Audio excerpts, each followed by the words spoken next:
How many times have you watched the movie Die Hard and found yourself wondering about that one enigmatic character? That figure who seems familiar, someone you feel you should really know, yet who remains just out of reach in terms of fame and recognition. This man exudes a presence that feels larger than life, more significant than the roles Hollywood assigned him. But behind this captivating performance lay a man whose story went far beyond his portrayal as a movie villain. Before stepping onto the Hollywood stage, Alexander Goodnoff was already a luminary in the world of ballet. A world-class dancer with a life as dramatic and compelling offstage as any character he brought to the screen. He arrived in America carrying with him not only extraordinary talent, but also a magnetic presence and a collection of experiences that most actors could scarcely imagine living through. For a time, it seemed possible that he might conquer Hollywood just as he had ballet. This narrative is about a man in search of belonging, a man who never quite found his place. So let's fade to black and delve into the journey of Alexander Goodnoff. Alexander Goodnoff was born in 1949 on Sakhalin Island, and he was raised in the Soviet territory of Riga, Latvia. From a very young age, he was groomed for a career in ballet, a path shaped and dictated by the rigid Soviet system. This system was unforgiving.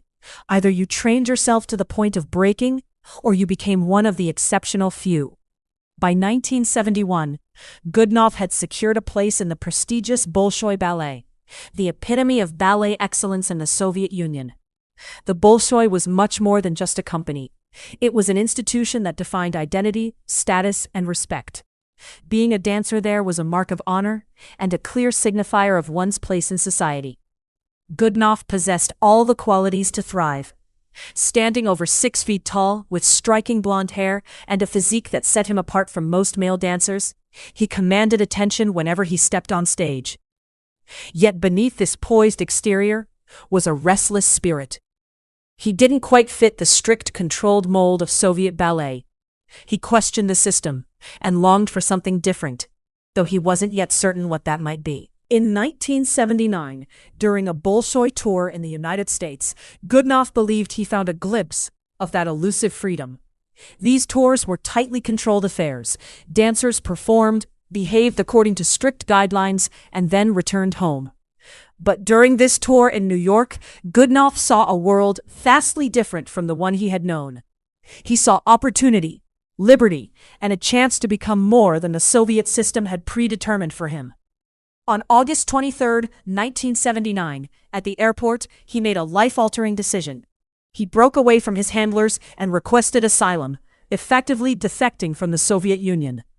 This decision wasn't just personal, it was a political bombshell. A star of the Bolshoi defecting was a propaganda catastrophe for the Soviets.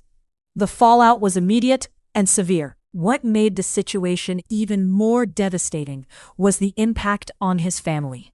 His wife, Ludmila Miller-Blasova, who was also a ballet dancer, did not want to stay in the United States. She longed to return to Moscow and the life they had both known. The Soviet authorities arranged for her to fly back, but the U.S. State Department suspected she might be under duress and blocked the plane's departure. For 3 tense days, Ludmila sat on the plane as diplomats debated her fate. The incident made headlines around the world.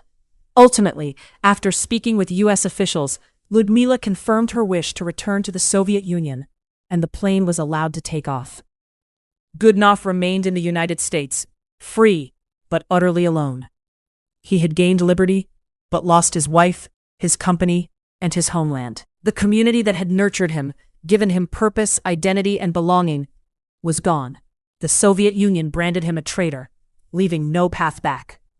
At just 30 years old, Alexander Goodnoff found himself free, yet completely unmoored. Initially, Goodnoff continued to dance.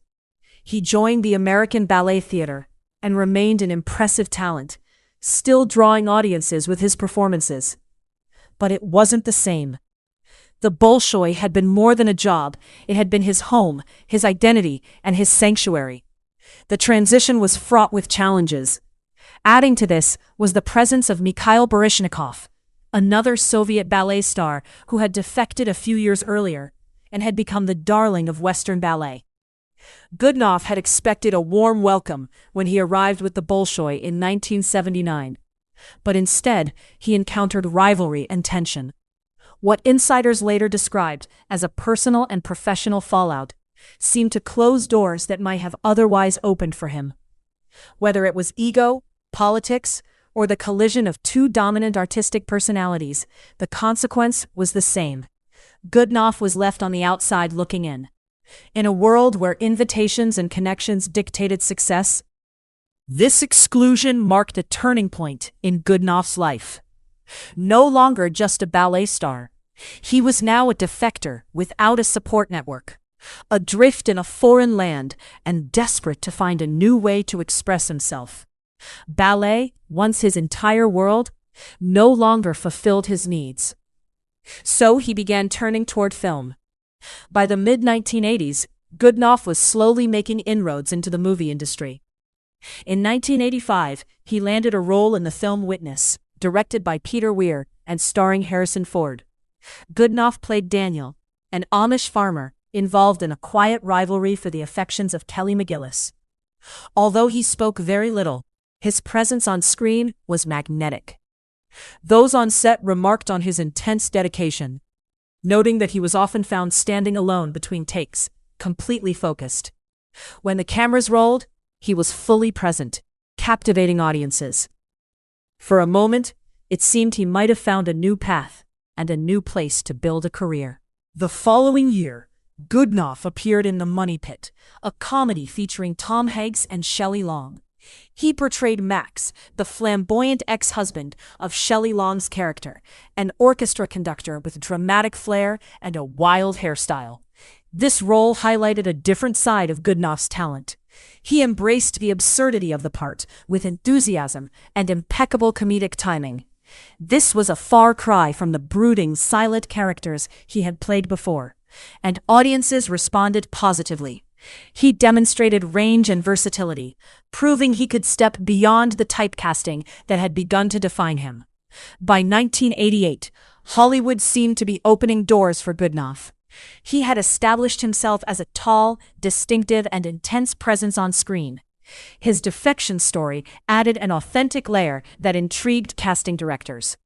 It seemed that his breakthrough might finally be within reach. When the iconic film Die Hard was cast in 1988, Goodnoff landed the role of an enforcer working for the villainous Hans Gruber. His character, Karl Hans Gruber's henchman, required little dialogue but immense screen presence. His ballet training was evident in the way he moved, graceful, controlled, yet relentlessly menacing. Watching him dominate the screen without uttering many words was a testament to his skill. This role should have been the turning point, the moment when Hollywood recognized his potential as a leading character actor in blockbusters. Yet, the reality was different. Hollywood saw beyond his talent and perceived only his accent, his distinct look, and the Cold War baggage he carried. He was typecast relentlessly, offered roles as villains, henchmen, and threatening foreigners, the very parts he had already played. Despite showing vulnerability and comedic ability, the industry couldn't see past his role in Die Hard. Goodnoff had left the Soviet Union in search of freedom, only to discover that Hollywood had its own rigid system, its own constraints, and its own forms of control. In this new world, he still didn't quite fit. During this challenging period, another significant figure entered Goodnoff's life, Jacqueline Bett. They met in the early 1980s, and unlike the whirlwind romances typical of Hollywood lore, their relationship was a true partnership. They were together for nearly 7 years. Jacqueline was more than just a girlfriend. She was a stabilizing force, someone who stood by Goodnoff through the turbulent years of defection, cultural adjustment, career uncertainty, and the crushing loneliness that often accompanies leaving everything familiar behind. Together, they navigated the fiercely competitive worlds of New York and Los Angeles. Jacqueline witnessed Goodnoff at his most driven and hungry to prove that his defection was not a mistake. She also saw him at his most vulnerable, wrestling with ambition and the pain of having sacrificed his past for an uncertain future. Though their relationship ended, before Goodnoff fully translated his ballet identity into a Hollywood one. The years they shared left a lasting impact. Jacqueline's presence helped shape his resilience, clarify his choices, and cultivate the confidence he needed to persevere in the film industry. By the early 1990s, however, the work began to dry up. Roles became scarce and less significant. Goodnoff appeared in smaller films, such as The Runestone, Waxwork 2, and North. These were not terrible projects, but they fell far short of what someone of his talent and background deserved. The isolation that had been creeping in became more visible. He was no longer the Bolshoi star, and the Soviets had disowned him. Hollywood, for all its promises, had never fully embraced him. He found himself caught between two worlds, culturally adrift, without a true home. The elements that provide identity, roots, community, a sense of belonging, had all been stripped away. The people who had once nurtured and defined him were gone, and he had never managed to rebuild that foundation in America. Those who knew him described him as lost.